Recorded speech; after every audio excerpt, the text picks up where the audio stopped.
Hello everybody, Discount Russian here. 2024 was a massive year for Warhammer 40k, and I truly mean massive. The Grimdark franchise has seen an explosive rise in popularity, especially after the coming of the Messiah Pires or Sayama. His Custodes project, which by now was released over half a decade ago, is in my opinion the major contributor in leveraging the rise of 40k's popularity in the last 10 years. The project Custodes spearheaded what I particularly call the 40k renaissance. Its style of animation, lighting, cinematic direction along with its overall absolute levels of quality completely changed the perception of what 40k content can possibly achieve for both long-time veterans and newcomers. Having Henry Cavill behind a future 40k show doesn't hurt either. And to top that all off, not only has Custodes 2 been announced, but the ceiling of quality was further expanded by the release of the game Space Marine 2. Where Sayama's Custodes showed the potential for 40k animation, Space Marine 2 showcased the great potential 40k has in the AAA gaming sphere. A game that adheres correctly enough to both aesthetics and lore of 40k while balancing all of that with solid third-person shooter mechanics that didn't attempt to reinvent the wheel but simply succeed at being fun. The doors are now wide open for 40k gaming in the AAA market, way more than it has ever been. And in this video I will showcase to you 4 factions that in my opinion deserve the Space Marine 2 treatment, for they certainly have the capacity to expand that quality ceiling even further. Keep in mind that although I'm saying Space Marine 2 treatment, these games don't necessarily need to follow the same third-person genre of Space Marine. As a matter of fact, I intend to point out which genre of games would probably fit better for each of these factions. I'll also try to focus on factions that did not have many representations within the AAA gaming sphere, if any at all, or at the very least, one that is not because of Dawn of War. Before going into the main entries, let's talk about honorable mentions. The honorable mentions will come first since this segment will be very quick and because this is my video and I will construct it as I please. All the honorable mentions will in fact follow the third-person shooter genre of Space Marine 2 to the letter, by the way. They would simply work better in that regard. Hell, they would even make great story-based DLCs for that game. The first is of course a given, the Black Templars. They are a Space Marine chapter and they are honestly the most 40k of 40k factions out there, at least in my opinion. Their chapter is blessed with iconic characters such as Helbracht and Grimaldus.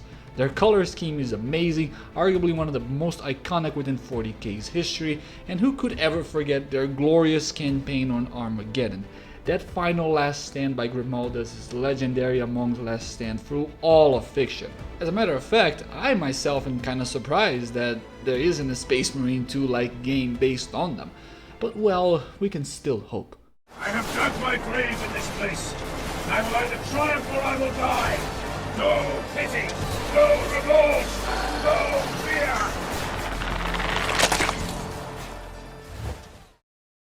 The second honorable mention is something that we got a taste of at the intro of Space Marine 2, the Death Watch. Playing a DLC retelling Titus' journey through the Death Watch prior to the game's main story would be very interesting. Developers could also use it as an excuse to add bigger variety of alien enemies, orcs, necrons, and Tau per se. But with that said, them adding more alien species to Space Marine 2 in a DLC is probably far-fetched of me. The last honorable mention are the Sisters of Battle. The highly religious, bolt-wielding space nuns would make a perfect addition to the third-person genre of shooters. And a game about them in a third-person perspective would also scratch that itch that you all have for the bolter ladies. Yes, you know who you are. With the honorable mentions now out of the way, let us start the real show. The real 40k factions that definitely deserve the AAA treatment and that would span the ceiling for this IP even further within the gaming sphere. Let us start out strong. The first faction that definitely deserves a game is the Adeptus Custodes. The bodyguards of the God Emperor himself, the Golden Banana Boys, are the epitome of mankind's genetic science and evolution. Stronger, faster, and smarter than any Space Marine by orders of magnitude. They are the very best humanity has to offer and they sit at the very top of 40k's food chain. They simply clean house in most books and lore excerpts that they find themselves in. As for the game genre to insert them in, the Custodes would fit greatly in an action-adventure game similar to how God of War Ragnarok is. But there is a catch or two to the Custodes. And if you're familiar with their lore already, you'll probably consider these catches already. The first catch being, how do you balance a game about a faction known for being highly overpowered in an already overpowered universe? You see, the Custodes are powerful beyond belief, and that power extends to not only martial prowess, but tactical acumen and political authority. In the Gate of Bones book, 5 custodians required 1 day to take a stronghold that the Imperial forces present on the planet couldn't even scratch in the months that they had while sieging it. These are 5 dudes, and they managed to do in 1 day what a whole army couldn't do it in months. The Custodes are the literal embodiment of power fantasy in a universe filled with factions and individuals that fit that very niche of power fantasy. So once again, how do you balance that in a game? After all, a game needs to be challenging in my opinion. They need to add that level of dedication of the player in order for us to invest our time and effort into it. And my answer to that is simple. We increase the danger of the enemies they fight. But discount, I hear you say. You said the Custodians are at the very top of 40k's food chain. How are they gonna fight enemies that are stronger than them? And to that I say, you weren't listening very closely to what I was saying, Timmy. I said that they were at the very top of the food chain and not that they were sitting there alone. In fact, the Custodes have their very own division of soldiers who were designed to deal with these apocalypse-level threats. Enter the Shadow Keepers, the main faction that I want to talk about today. Well, technically a sub-faction within a faction. But to make it short about the Shadow Keepers, if Cthulhu were to exist in 40k, then the Shadow Keepers are his jailers. They are the ones that will hunt it down should it ever escape its prison. And there are a lot of apocalyptic Cthulhu-level threats locked away by them, by the way. By now you're probably picturing where I'm going with this. A game following a Shadow Keeper hunting down the escapees of their dark cells, which by the way already happened in lore, would be a great opportunity for developers to flex their creativity while taking advantage over the fact that they now have a great setting to finally add the Emperor's finest in the video game. Following the God of War format would allow developers to showcase the strength of the Custodes while it's still maintaining the challenge expected of a video game depicting such elite soldiers. Playing as a Shadow Keeper would balance the power creep that a Custodes could suffer in a game without pissing off 40k veterans who are fans of the Golden Banana Boys. It would also allow them to deviate a little bit from the horde-based shooter mentality of Dark Tide and Space Marine, which in my opinion is starting to become quite prevalent within the 40k games. Sure, you can add sections of the game with a shitload of weak enemies to showcase how insanely strong the Custodes are, but you could also add the insanely powerful enemies of the 40k lore to act like a Dark Souls boss, requiring skill and finesse to beat it. The armory and arsenal of the Shadow Keepers could be used to the game's advantage as well. Each main weapon of the Custodes would have their own fighting style, similar to the difference between the Leviathan Axe and the Blades of Chaos within God of War Ragnarok. Not necessarily better than each other, but different. Guardian Spears, Castellan Axes, and Vault Swords would each be played differently, allowing the player to find and master his preferred fighting style throughout his journey as a Shadow Keeper. Needless to say, the ability to also customize the color palette of your own Custodian's weapons and armor would be icing on the cake, since they have some of the coolest color schemes of all of 40k. Exploring the diverse far reaches of the galaxy, ranging from industrial high worlds to icy death worlds to hunt down your prey, while wearing black power armor adorned with gold trim, could be one hell of a journey. I mean, just imagine an intro set piece where you walk through the Imperial Palace on Terra before taking on your journey to hunt down the apocalyptic level threats in the name of the Emperor. It's about time the Golden Banana Boys received their own game. And now going into more heretical territory, we go to the second faction I'm about to address. And that faction would greatly benefit in a stealth assassin game like Dishonored. And no, I'm not referring to the Imperium Assassinoro, after all I did mention heretical territory here, even though they would make for an amazing game like that if you ask me. No, I'm talking about everyone's favorite, love to hate, space elf pirate, kidnapper, torturer, piece of shits that deserves everything bad that has or hopefully will happen to them. The Drukhari, more commonly known as the Dark Eldar. Even within an IP where people love to advertise how there is no good factions in 40k, only different degrees of evil. Yeah, the Dark Eldar is still at the very top of that evil list. Yeah, they are scumbags. They are indeed total assholes. They're assholes to the other races, they're assholes to themselves, and by the throne, what I would not give to see Lionel Johnson burn their city to the ground. Their ancestors are directly responsible for the galaxy's current state of affairs because of the simple fact that they managed to birth a chaos god. Do not ask how they managed to do it, trust me, it's not good, but they did ruin both the ancient human empire and also the ancient Eldar empire. So yeah, they shoot themselves in the foot while shooting everyone else's in the back. Well done, you douchebags. But Discount Russian, if you hate them this much, why not make a game about the Imperium Assassinorum instead? Because sometimes it's kind of fun to play as the asshole. And because of Ducati's potential for variety in regards to mechanics, narrative, aesthetics, and set pieces would be far greater than the Imperial Assassins, or at the very least, in my opinion. And I say that in regards to what can be done within the video game. So let me explain. The Dark Eldar are one of the most ancient and resourceful factions within 40k's lore. Immortality elixirs? They got it. Nanomolecular blades that can cut through anything? They got it. Enough know-how of bioengineering that can literally bring people back from the dead? You bet your ass they got it. Just don't ask how they figured that stuff out. Trust me, don't ask. What I'm trying to make is that these freaks are masters of biotechnology. So the creation of a skill tree to upgrade your Eldar Pirate Assassin, similar to how Corvo acquired his skills in Dishonored, could be on the table. Except that instead of being gifted powers by an Eldritch Being, your Dark Eldar would receive your gifts from a particularly shady looking doctor, if you can even call them that. And like I said before, they have a rich history and lore that, to be honest, should be getting more love from GW, but that can be true for a shitload of factions, the Eldar as a whole, for example. Lore which could lead to incredible set pieces for a video game's narrative.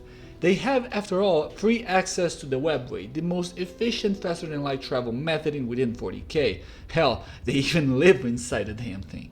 As for set pieces, all Dark Eldar come from Covert, the legendary dark city of the webway, meaning that the narrative could potentially start with the Dark Eldar, your Dark Eldar character, pillaging human, Tal, or even other Eldar worlds, fighting and terrorizing their forces to eventually leading to the player towards the webway itself, potentially ending with the Ducati protagonist fighting a powerful Archon in a hectic final boss fight. The webway and subsequently Covert are legendary places within 40k's lore that unfortunately no 40k game to my knowledge has ever explored to this day.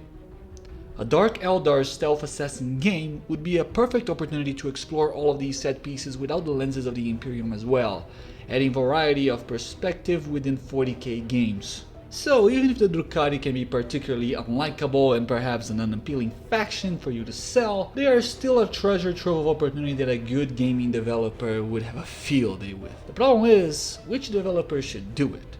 Stealth games aren't doing particularly hot right now, even with the new Metal Gear Solid coming out this year.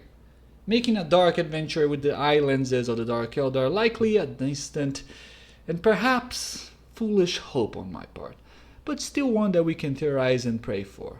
Hopefully one day the dark gods will hear our prayers. Let us now lead the darkness of Covert and move towards the greater good. So yes, we're still in the heretical territory. The Tau, an alien species of sentient bovines known for their cool looking tech and even cooler looking mech suits. And yes, I know the Tau already has their own standalone game, but that game in my opinion has two major flaws. The first is that Fire Warrior is nothing more than an overrated Halo CE clone who is very lore unfriendly.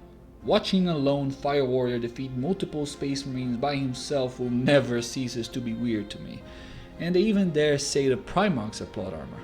I mean, they're right, but they're Primarchs. They're fucking demigod beings, while in Fire Warrior you're literally... I mean, it's in the name, you're a measly Fire Warrior soldier, nothing more. But well, lore autistic me aside, the second and most absurd flaw in Fire Warrior, to me, is the lack of feature to pilot a fucking mech suit. I mean, are you serious? A faction known for their cool technological toys and sick as fuck battle suits, and we can't play with that? That heresy must be remedied. So yes, a mech game. Not much to say in regards to the Tau on what type of games they should be featured on, outside of the fact that we need those mech suits. Armored Core 6 lately proved how successful mech games can be and how fun they can be to play, so yeah, they could potentially work. Balancing the mech suits to fit the 40k lore, or worse yet, any multiplayer features such game could employ or not, would be a challenge and a half to any developers, and to be honest, I must admit that I'm not really sure how they would do it. Sure, Crisis and Riptide suits have proven time and again to be more than capable of killing Space Marines, so the power fantasy is there to be played on. But the issue is the variety of battle suits the Tal employ. Stealth, Broadside, Crisis, Riptide, Storm Surges, Supremacy suits, the variety is huge. So how could a developer put all of these suits in one game and make all of them feel useful and fun to play at the same time? That is the biggest question that I have, and one that I honestly am not really sure how they would actually balance it. They could choose the minimalistic route and stick with only one battle suit for the player to use throughout his journey, therefore streamlining the game development more efficiently, but it would still be such a waste to throw away the variety of Tal battle suits. Still, that would be one mech game I would be very interested to play one day. I always imagine myself playing a Tal Riptide suit and going up against an Imperial Knight and vice versa. Damn, that would be cool to see. Okay, no. Just hear me out, Just pay attention, 1 second, just listen. Listen to me very carefully. Okay, hold on. Here we go. Imperial Guard, alright, meets Battlefront with a Galaxy Conquest mode for a campaign. That's it, that's my pitch. Thank you very much, have a nice day. GW, make sure to call me after you earn your millions, okay? Don't forget about me, see you later. Yeah, ever since Battlefront was bastardized by EA, I have been starved for the same Star Wars experience I had as a child. The OG Battlefronts are legendary games that deserve a better treatment than they eventually got. But since that's not going to happen, then hopefully 40k can do it and scratch that itch for me. I'm actually in fact surprised that a game like that wasn't even developed at this point. It fits the Imperial Guard to a T, a faction known for its horrific losses at the battlefield but still fighting on, raging against the dying of the light. You could even add other factions to it. Sure, it would not be an Imperial Guard only game anymore, but honestly, who cares? The more the merrier. Imagine playing a Kriegsman against Orc players in Geonosis-like planets. Just imagine that same map but with, the 40k factions. The gameplay would even fit the lore to a T. Like I said before, the Guardsmen are known for taking obscene losses at a times, and the Orcs, well, they're Orcs.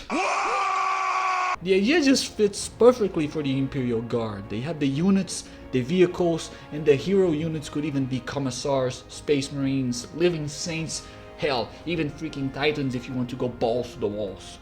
The game could even play fan service and allow players to recreate iconic battles throughout 40k's lore, like Hellreach or the Fall of Cadia, all through the perspective on an Imperial Guardsman who's about to die real soon. I don't even need to exemplify anymore, just let your imagination do the rest of the work for you. Battlefront meets Imperial Guard. Bam! That's one hell of a game I would love to play. But either way guys, these are the 4 40k factions that in my opinion deserve the AAA treatment more than any other. Factions that would be great for both 40k fan veterans and newcomers alike to enjoy and immerse themselves in. Factions that would do great in the AAA gaming sphere. If you enjoy this type of content, make sure to like and subscribe. This has been the Discount Russian. I hope you have enjoyed. All the best to you guys, and we see it all later.